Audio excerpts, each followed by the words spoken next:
so. There is something about PS1 environments that is more appealing to me than most modern games.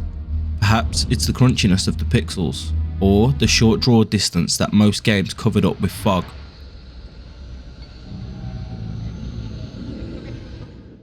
I think most of all it's the lighting. It just creates a rich atmosphere. Here are some examples of some PS1 environments.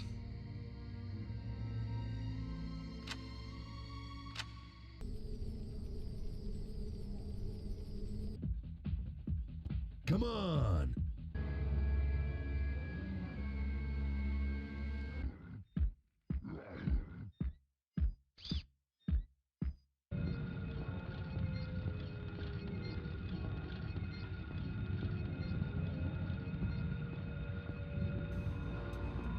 In my game, I focus heavily on atmosphere. I want each level and location to offer something new.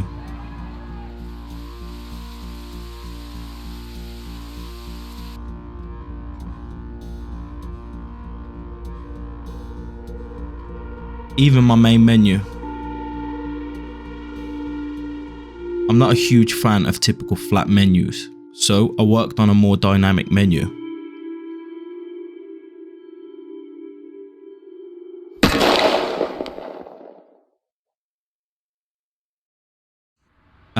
It's a foggy morning and it's time for work. The player Arthur works at a motorbike garage called Moti. They repair and sell reused motorbikes that are in questionable condition. I started by modelling a block out of the work building and environment and tested it out in game.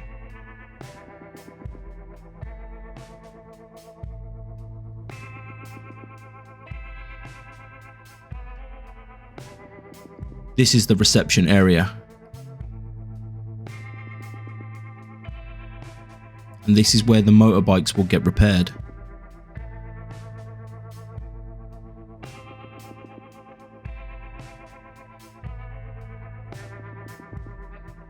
This is the boss's office. I'm happy with how it feels, so I textured everything and imported it into game.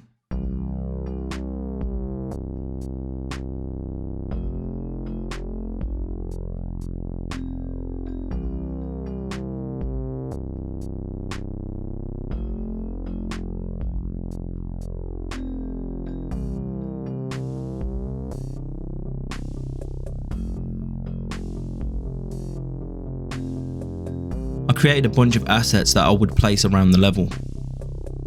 There are tons of assets I have yet to create, so the scene is still quite bare. However, I now have my first version of the level.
So this is some concept art of Arthur's boss. He's an asshole. Nothing more to really say about him. I edited my male base mesh that I created to resemble the boss.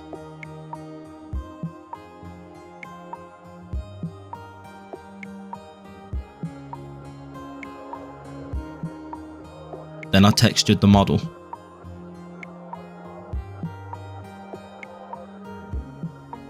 I rigged him up and put him in game.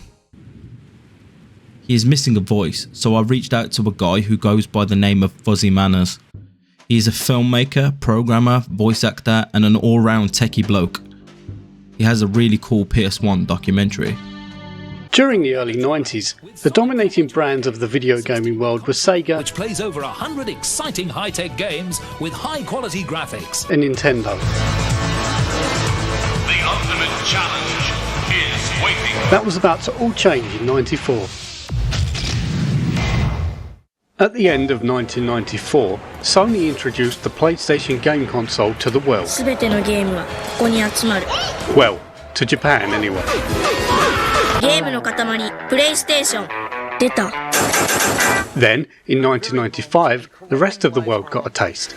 Yes, friends, I'm talking about this. I have linked to his website and channel in the description. Here is a snippet of the voice acted boss. There you are, get in here, I want a word. Enough of the excuses. If you're late again, don't bother coming in at all. I'm sick to death of you fucking mechanics, thinking you can do as you please, not in this establishment. I've got a good reputation to uphold. Now, my phone's been ringing non-stop this morning by a guy named Ronnie. He says he wants a refund on that bike you repaired. He claims you ripped him off and that the bike still skips gears. That's a lie. I fixed his problem and charged him the company price for the repair. Well, he ain't happy. He says he's coming round this afternoon to get his refund. Now, you, Bessie, don't get that refund. Otherwise, don't bother coming in tomorrow. Got it? Yes. Now go finish on that bike in the garage. I want it out front by lunchtime, so no mucking about. Well, fuck off then. Get going. Don't forget to shut the door on the way out. Like I said, he's an asshole. I'm a fan of collectibles and extra unlockable content in video games. Although I do feel it's not as popular as it used to be, I want to implement unlockables that can be accessed from the main menu, things like cheats, challenges, behind the scenes stuff, and more. However, I will implement that over time, but for now I want to work on something that will represent collectible items. So I'm thinking each collectible will be unique and hidden in a not so obvious place unless you explore the levels, and it should encourage you to explore the levels too. Here are some concept ideas of some of the things I was thinking about. I decided to create the floppy disk. I added it to my pickup system. I then placed it on top of the roof, which you can only access by this ladder.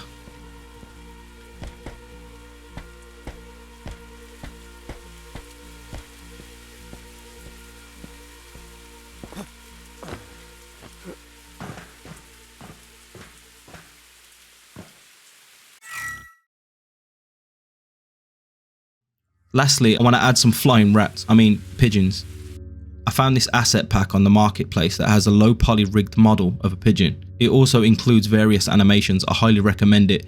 I left the link in the description. I first implemented random roaming. I then implemented a detector to see if the player is too close. Then they simply fly away. Bye. Oh, and I also made it possible to kill them.